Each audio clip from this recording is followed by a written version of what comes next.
Hello, everybody. Chip Knight here. My website is FromPrisonToProfessor.com. I am an ex-con with a security clearance. And I think I'm the only one out of 350 million citizens. Yes, my website is FromPrisonToProfessor.com. After leaving prison, I spent the next 8 years in school studying information technology. I now have 3 degrees. After grad school, I went to work in Washington, D.C.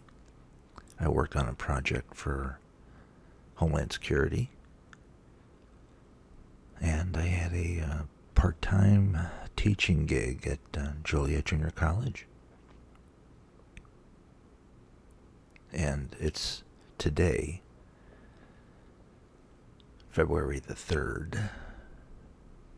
It's all over the news about these 5 police officers that beat 5 black police officers that beat a black man to death.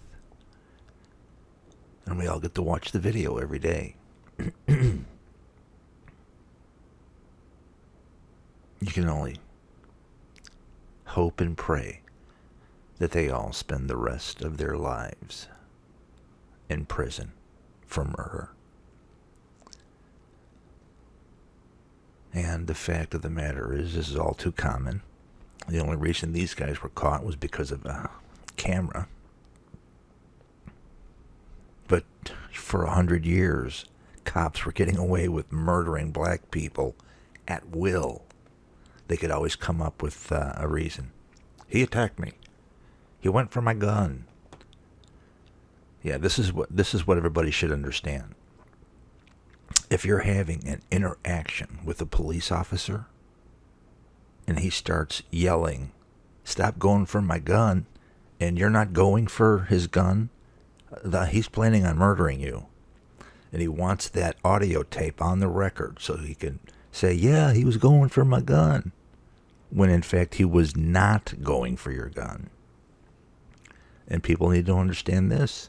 When this scenario unfolds for them, it's life or death now.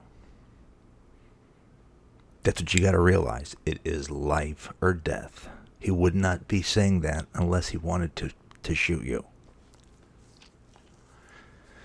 Yes.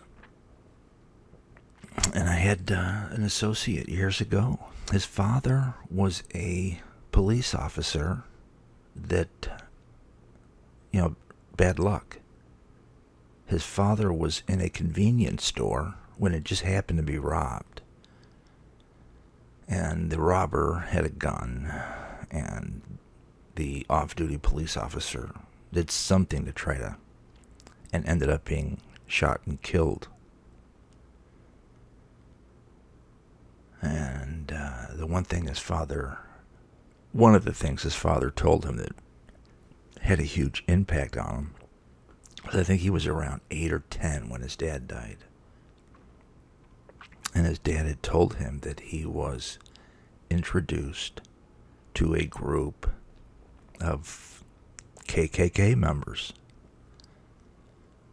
They exist on police forces across the country. They are still there.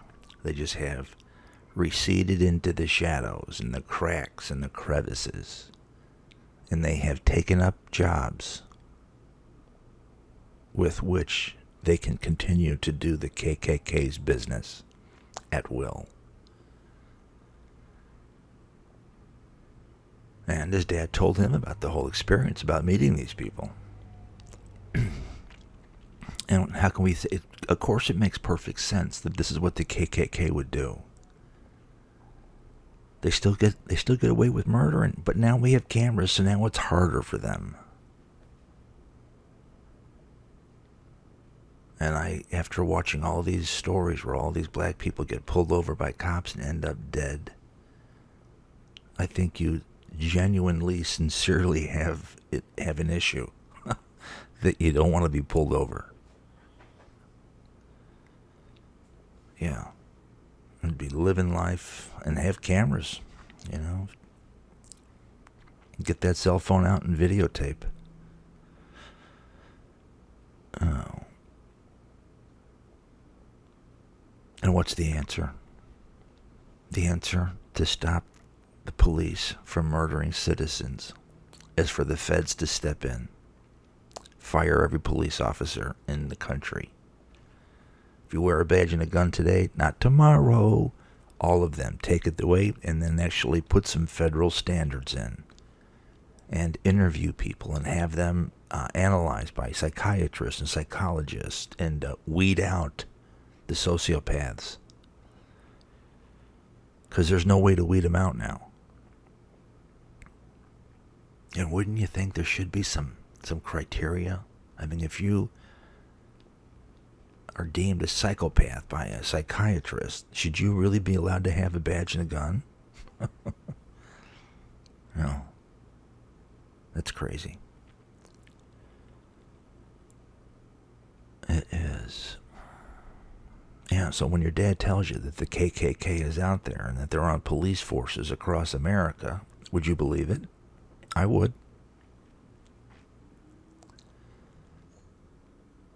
And on that note, I'm done for now. Well, once again, my website is FromPrisonToProfessor.com. And ciao.